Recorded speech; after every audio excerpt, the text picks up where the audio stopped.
নমস্কার, মঞ্জুশ্রী রান্নাঘর থেকে সবাইকে অলওয়েজ ওয়েলকাম। আজও আর একটা নতুন রেসিপি নিয়ে চলে আসছি তোমাদের সামনে, ডিমের কালিয়া বা ডিম কারি। চলো শুরু করা যাক ডিমের কালিয়া রেসিপিটি।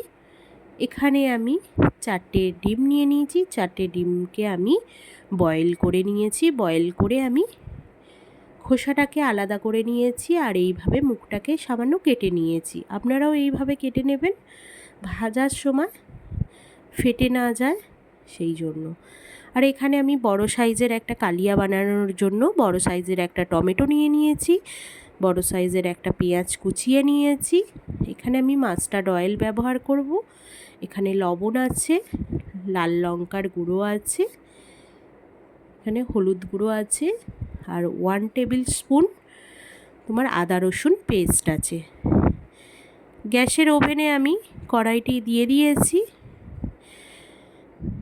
কড়াইটি গরম হয়ে গেছে, আমি এবার মাস্টার্ড অয়েলটি দিয়ে দিলাম। মাস্টার্ড অয়েলটি গরম হয়ে গেলে আমি ডিমগুলোকে এপিট ওপিট করে ভালো করে ভেজে নেব। আপনারাও এইভাবে ভালো করে ভেজে নেবেন, খেতে ভালো লাগবে। এপিট ওপিট ভালো করে ভেজে নেবেন। মঞ্জুশ্রী রান্নাঘরটিকে সাবস্ক্রাইব করে দেবেন, বেল আইকনটি প্রেস করে দেবেন, লাইক কমেন্ট শেয়ার করবেন আর আমার পাশে থাকবেন। দেখো এপিট ওপিট করে ভাজা হয়ে গেছে, আমি ডিমগুলোকে তুলে নিচ্ছি। আর যেই অয়েলটা এক্সট্রা আছে আমি আর অয়েল দেব না, ওই অয়েলেতেই আমি পেঁয়াজ কুচিটা দিয়ে দিলাম। এবার আমি নাড়াচাড়া করে নেব। পেঁয়াজটা নরম হয়ে যাওয়ার জন্য আমি 1 টেবিল স্পুন লবণ দেব। আপনারা আপনাদের স্বাদ অনুযায়ী লবণটা ব্যবহার করবেন। দেখো পেঁয়াজটা নরম হয়ে যাওয়ার জন্য ভালো করে নাড়াচাড়া করে নেবেন, যাতে লবণটা ভালো করে মিক্সড হয়ে যায় আর পেঁয়াজগুলো নরম হয়ে যায়।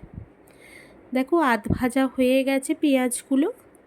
এবার আমি টমেটো কুচিটা দিয়ে দেব। টমেটোটাও ভালো করে আমি নাড়াচাড়া করে নিচ্ছি, যাতে লবণটা ঢুকে টমেটোটা নরম হয়ে যেতে পারে।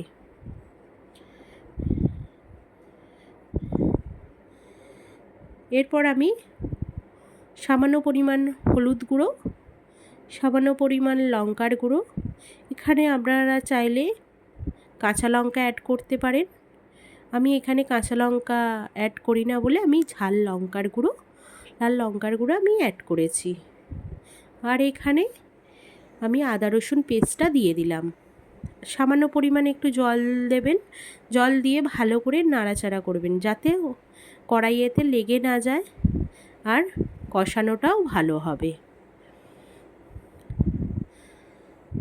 আর এখানে আমি চিনি দিচ্ছি, সামান্য পরিমাণ আমি চিনি দিচ্ছি, যাতে কালারটা ভালো আসে।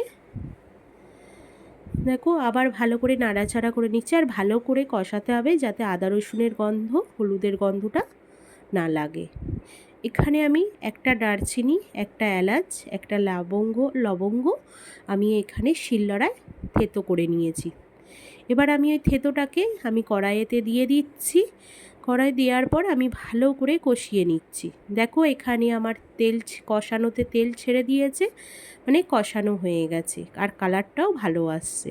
এবার আমি 1 বাটি জল দিয়ে দিচ্ছি, আর আমি জল অ্যাড করব না, এতেই ডিমটা বয়েল হবে। দেখো একটু বয়েল হয়ে গেলেই আমি ডিমটা দিয়ে দেব। দেখো এখানে বয়েল শুরু করে দিয়েছে বয়েল হতে। এবার ডিমটা আমি দিয়ে দিচ্ছি। ডিমগুলোকে ভালো করে আমি ফুটিয়ে নেব, আর জলটা আমি পুরো শুকিয়ে নেব, জাস্ট হালকা গ্রেভি গ্রেভি থাকবে।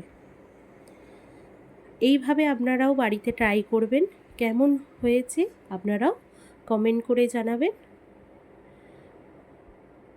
আর সাবস্ক্রাইব করে দেবেন মঞ্জুশ্রী রান্নাঘরটিকে। দেখো জলটা পুরো শুকিয়ে আসছে, গ্রেভিটাও অলরেডি ডান আমার। গ্যাসের ওভেনটা বন্ধ করে দিয়েছি, আর আমি প্লেটে সার্ভ করে নিয়েছি। দেখো কেমন হয়েছে আপনারা জানাবেন। আর ভালো থাকবেন, সুস্থ থাকবেন। নমস্কার।